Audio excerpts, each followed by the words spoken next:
पाठ 7 बरखा बादल। पाठ प्रस्थान। भारत में 6 ऋतुएं हैं।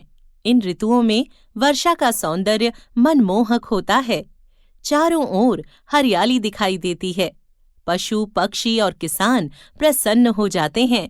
प्रस्तुत कविता में कवि ने वर्षा का मोहक चित्र खींचा है। काले बादल, नीले बादल, उड़ते रहते हैं ये बादल।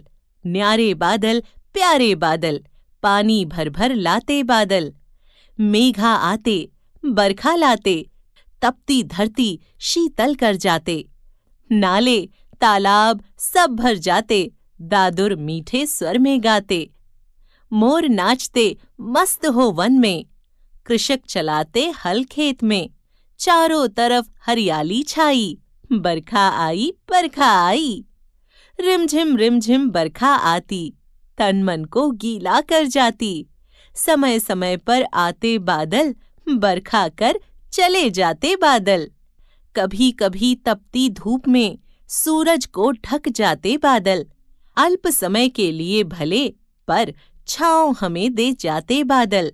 मस्त पवन के साथ ये उड़ते, सदा नील अंबर में रहते।